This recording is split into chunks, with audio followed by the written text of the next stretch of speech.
We need to discuss how going to an all-girls high school alters your brain chemistry. I was just surrounded with female energy for 5 years. So I wanted to talk a bit about how this affected me and how it actually made me scared of men. So I went to one high school, and how it was chosen was just because it's the one that my sister went to because I'm the youngest. So she went to this high school, I went to this high school, and my brother went to the boys version of this high school, because whenever you have an all-girls high school, there's an all-boys high school nearby, and those are like the guys that you'd hang out with after high school. So for the first 3 years, I didn't really hang out with the boys from the other school. Would I see them sometimes? Yeah, because we all kind of took the same route back home.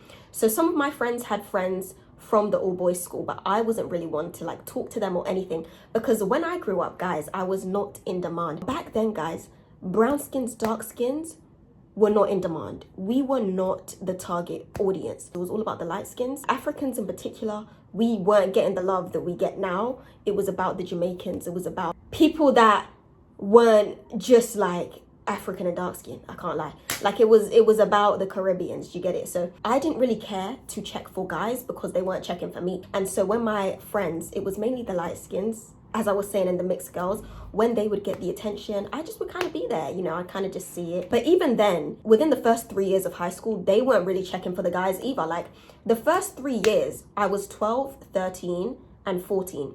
So you're not checking for guys. It's after the age of 14, I feel like people start to kind of think about dating and this and that. And mind you guys, I was born in 2005, so TikTok wasn't the way it was now. We still had Musical.ly, and we were still doing up baby aerial transitions on Musical.ly and trying to learn, watching her tutorials, learning how to do all of the little moves and stuff. That's what we was on. We still posted on Instagram without caring how we looked. I'm just gonna go ahead and even plug on my current Instagram, because I'm trying to bring that energy back to the app. That careless energy, that energy of we post what we want, we don't care. My whole thing is make Instagram casual again, because we need to stop the performatism. It's sucking the fun out of posting. It's sucking the fun out of Instagram. So if you're down for that and you support that, and then go ahead and follow me. So back to what I was saying, though, I was not checking for men, they were not checking for me. I was used to and very comfortable around women is what I'm getting at, and I was not comfortable around men. I had a brother, but we didn't get along when I was younger because I was still like in my snitching era. If he did anything that I thought was snitchable, I'd be taking my tabs and I'd be snitching, because I was the youngest too.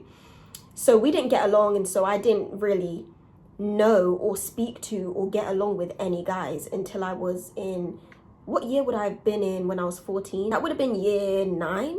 So from year 9 to year 11, that's when I started to mix with the boys from the all boys high school that was in the area. Growing up in an all girls school, there's kind of this switch that happens once you hit the age of like 14. You see all of your friends starting to care about male attention, and either you become like them or you go through this stage a bit later. Now, the girls who normally start caring about the male attention are the ones who probably went through puberty a bit earlier than the others, and so they kind of have developed a bit of a chest, and you know, they start getting attention, so they start caring about it. So from year 9 to year 11, some of my friends turned into that kind of girl that cares about male attention, that is dressing for it now. And so one of my friends was like that. So the guy that I liked her, but I didn't really care because I was not checking for boys, as I said. So if I had a crush on a guy, I would not tell him. I would at best just kind of befriend him if I wasn't absolutely afraid of him and trembling every time he came around. Yeah, so by the age of, or when I was in year 10, let me go by years instead of age. When I was in year 10, I had, let's say, like 2 or 3 male friends. Because I wasn't pretty yet, and because I hadn't hit puberty, they didn't actually see me as somebody who could be like a subject of their romance. I wasn't pretty yet. I hadn't hit puberty yet, and I hit puberty quite late compared to all of my peers. So I had this one guy friend. He had a crush on one of my other friends, and he would call me sis. It just would like crush me, because I'd be thinking, I don't want to be sis. What do you mean sis? I'm here trying to, or I'm not even trying to, I'm not even gonna lie to you guys, but I kind of liked him, and he's just here sis zoning me. The summary, in year 9, I didn't care. In year 10, I started to kind of care, but I wouldn't act on it, and I would be cis zoned anyway, because I wasn't pretty yet. But in year 11 is when I hit puberty, right? I think at the end of year 10 actually, or the summer. And that's when I started to grow into my features. That's when I started to like develop, and that's when I started to get a bit of attention. I will say they still did prefer some of my friends over me, because I had this one super pretty mixed race friend, and then this other friend, I think she was mixed too. I'm not sure, or she could have just been like light skinned, but they preferred the light skins is what I'm telling you. Even if you were pretty as a brown skin, you'd have to be very pretty, or you'd have to have something about yourself. They weren't really checking for us. They weren't checking for dark girls at all. So yeah, I kind of got a bit of attention, like maybe they'd flirt with me, but it wouldn't be anything serious. But the guy that did like me, there was this one guy that did like me. Maybe he's cute now, but back in the day, he just was not giving. So I didn't care about what he was talking about. So growing up around girls and not checking for men until the age of 16, once you hit puberty, it kind of does something to you. If you're not one of the girls that I mentioned earlier that developed a bit earlier than the rest of us and started to worry about male attention from maybe the age of 14, once you start being seen as pretty, your life changes, guys. Because when I was 16 and I just finished high school and I'd started college, I got a waitressing job. And in my waitressing job, as you can imagine, I came across so many different types of people daily. And I would work a lot because I had college part-time only, so I was only in 3 days a week, so I could work for about 4 days out of the week, and even after college sometimes. So I was working so much. That's when I started to realize that men were finding me attractive, because some would straight up just tell me. And then I've always been an observant person, so I kind of started to realize different facial expressions that I'm not used to seeing, and different ways of acting. And like, even my managers, I once got transferred to this central London branch, and the manager there just would never get annoyed at me. If I would do something that would be really an inconvenience for him because it was a silly mistake, he just would smile and he'd be like, no, it's fine. It's fine. I thought he's so friendly. But then he started flirting. Like, he was so flirty, guys. I was working with a lot of Italians and they are flirty. They are so flirty. I hope that's not a bad stereotype for you guys. The place that I was working at though was majority Italian because it was a pizza shop. And so all of the ones I came across were so flirty, borderline seductive. And so if they kind of liked how you look, right, they weren't going to hold back. They were going to tell you. So he eventually started to get more comfortable and like flirt just out in the open. And he just would never get annoyed at me. He would give me like extra breaks. He would like make my pizzas in the shape of a heart. If I asked for him to make my pizza, it'd come out in a heart. And I'd be thinking, what the flip? Like, this is kind of cute, but you're my manager. Calm down. So he was doing all of that. And that's when I started to realize from the ages of 16 to 17 that, oh, I'm like attractive now. Like, some people see me as attractive now. Like, I'm now experiencing the attention that I didn't for 5 years. Once I started to taste it and realize what it was, which was kind of, I think, halfway through the age of 16, I started to get into makeup as well. This is when people started to figure out about the Y2K style, and that started to make a comeback, and people were like getting into fashion again. So I was getting into fashion, I was getting into makeup, and I was enjoying that because it was helping me to express myself, but also because I was trying to see the different reactions, in hindsight, the different reactions that I would get when I would look certain ways. So I would experiment with braids and makeup, and I would see the attention that I would get without makeup. And that is why at a certain point, and I made a video about this on TikTok actually, at the age of 17, I started to become insecure with my natural face. So I decided to not wear makeup, and from the age of 18 to now 20, I've barely worn makeup for the past 2 years because I started to get really insecure, because I would wear it at a point every single day. And I liked the extra attention. I don't even think it was extra, but I started to link the attention to the makeup. And so I thought that I wouldn't be pretty without it. And so I stopped wearing makeup for my own self-esteem, because I've never wanted or been someone with low self-esteem. But when I started to like dabble in those kind of things, makeup and different type of styles, then it started to affect my self-esteem. So I took a break, and the attention never stopped, and I got my self-esteem. So I was like, okay, cool. As I was saying though, once I started to realize that I was pretty, it made me obsessed with male validation for about 1.5 years, from 17 to halfway through 18. From 16, 17 to halfway through 18. Actually, from 18 I'd stopped. So from 16 to 17, okay, 2 years, I was obsessed. Like, I was literally obsessed. I wouldn't talk to or give attention to many guys back, even if they were giving it to me, because I've never been a fan of the whole roster thing. But I just was soaking it up. Like, I loved the compliments. I loved the special kind of treatment that I was seeing sometimes in the workplace, and all this, and the tips just for being pretty. Like, I loved it, and I was like rolling in it. And then by 18 I got bored, and I kind of developed and got used to it kind of. So I was like, okay, like, this is boring. I actually don't care about this anymore. And that's kind of where I've been from 18, 19 to now 20, because I'm 20 now. I feel that going to an all-girls high school and not being around men, and not even having many male teachers, it really did affect the way that I see men and how I see them at my age of 20 today. Because right now, and from the age of 16 when I started to actually talk to men, I've only had one real male friend, only one.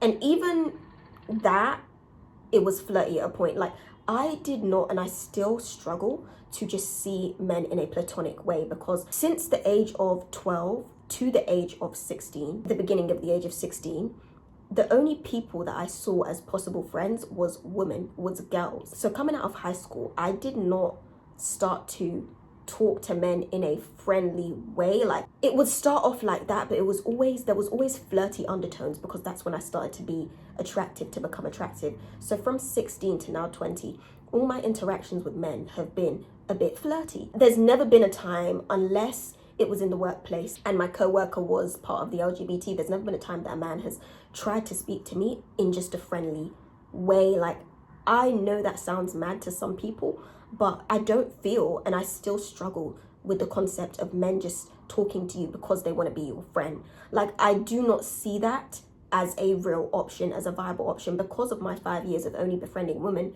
and seeing women as only potential friends, not men. And then coming out of that and men just flirting with me and me just seeing them as romantic prospects, if anything. I just don't believe that a man can reach out to me and only want to be my friend. Before I got to this point, right, at 16, when I started to get men attention, yes, there was always flirty undertones, but I thought to myself, like, I can do the whole boy best friend thing, because that was big. I don't know if it's still big amongst the teenagers, but it was big to have a boy best friend. It was cool. So even when I would give them a chance to be my boy best friend, there was this one guy, and this was when I was 17, I had a crush on his best friend, and then he admitted to me 4 months after we had been friends, and yeah, I would notice that he would kind of flirt, and I thought he had a crush on me, but I didn't think it was that serious. He admitted to me 4 months into the friendship that he actually was in love with me and that he didn't want me to be with his best friend, and he started to kind of badmouth and dirty Mac the best friend to me. That whole thing just altered my brain chemistry, and from there I was like, there's no way that a man can just be your friend, because I've given it the chance, and look, he was just basically faking it and waiting for his chance to slide in. And when he saw that things wasn't really working out with his best friend, he took that as the go-ahead. From there is when I just stopped thinking that men could be my friend. And so even now at 20, if a guy was like to me, I just want to be your friend, unless he was, like I said, a part of the LGBTQ, I would not be taking that offer serious, that friendship offer. And I also have noticed that even with the one male friendship that I have, we don't talk even once every 3 months. We don't even talk, but we meet up and we catch up, and that's how the friendship is. I do not value a male friend as much as a female friend. And so this is how going to an all-girls high school has affected me. I don't value male friendship as much as I value female friendship. I don't see men as friends. I do not see them as people who I would just talk to as a friend, because I've got my sisters, I've got the girlies. And if you've watched my previous video and you're like, what do you mean you've got the sisters? Didn't you say you're yearning for a sister? Guys, I still have friends. Yes, I'm yearning for that deep friendship, but I still do have sisters, okay? So those women are the ones that I look at as friends. Men, I just see them as romantic prospects, even at this age. So from the ages of 16 to 20, the few males that I've given, or the few men, okay, that I've given the chance to be a friend, even after that first one that just altered my brain chemistry, where he was apparently in love with me, it just has not ended well, and they've always began to flirt. And also, if a talking stage hasn't worked out, they've always kind of just said, let's be friends, and then they've still just carried on flirting. So it's like I've not been proved wrong with this thing that I've set up in my brain from only being around women for 5 years, that these are my friends, these are the people that I trust. It's never been deconstructed, because there's not been any new information or new evidence that proved me otherwise. So yeah, I do not see men as friends. And also, to touch on, because I don't even feel like I really expressed to you guys how scared I was of men. And when I say I was scared of men, because I did mention it briefly earlier, I was not scared of them in the sense that I thought they would do me harm. Obviously, there is still that fear as a lady, but for me, it was more so, I'm scared of being around you because I'm not used to being around you. Like, beside from my uncles and cousins and the men in my life and my brother and stuff, I was thinking to myself, this is like a whole new territory that I've not dabbled in terms of just talking to my peers that are men, that are boys, you know, at that point, teenage boys. Like, I'm scared of what you might say. I'm scared of you being mean. I'm scared of how to act around you. Like, what do you expect of me? Because when I'm with the girlies, I'm just me, but what do you expect me to be? You know, when you're still growing up, when you're 16 and stuff, because I will say the fear left when I was 18, but from 16 to 17, I was literally scared to like talk to men. You think to yourself, what are they expecting from you? What are they expecting you to be? And from the ages of 16 to 17, I feel like a lot of male and female friendships are performative. You're both getting something from each other, because when I was 16 and 17, what you would get was the optics of having a male friend, especially if he was handsome. It would give you aura. So I'm thinking to myself, okay, so are you expecting me to always look cute? Because obviously for about 3 years of my life in high school, I wasn't worried about looking cute. I wasn't worried about being attractive to go to school because I didn't care. I was with the girls. I was really fugly for the first 3 years of high school. Like, yeah, I had a cute face, but my hair wasn't the best. I had this one bun that I would do with my relaxed hair. You know those little sponge buns? I would have the smallest one and I'd have it in the back. Like, it was cute. Like, it was put together, but like looking back, you wouldn't be able to get away with that as a 17-year-old now. Like, now, the girlies, the young teenage girls are being forced into caring about attractiveness and all this. I didn't care. And back then, we didn't actually care for at least the first 3 years in most places. And so I was just scared of interacting with men because I didn't know what to expect. As I said, by 18, that fear was gone. From 18 to now 20. The reason it left was because the excitement of getting male validation also left by that point. And so I didn't care anymore about what they had to offer in terms of validation. So I was like, what is there to be scared of?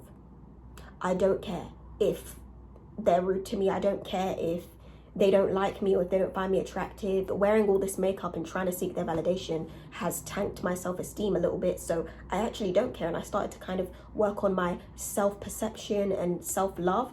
And that's where I'm at now. Like, male validation doesn't mean a thing to me unless I actually, and I have to be honest, if you like somebody as a girl, the only type of validation you would want is from that one guy that you like. That, oh, he finds you cute.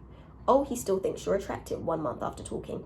And that is still a way of seeking validation, right? So that's the only kind of male validation that I'm kind of interested in, is just from the person that I'm interested in this current moment, in that current moment. But I'm not interested in or not seeking male validation as a whole. So that is my story and a bit of my lore about how going to an all-girls high school altered my brain chemistry. If you have any particular questions about all-girls high schools and how it was, then let me know, because mine, if I was to summarize it, it was like baddies, but just toned down, because you know we're a bit more conservative here in the UK, so it was toned down a bit. But there was fights, frequent fights.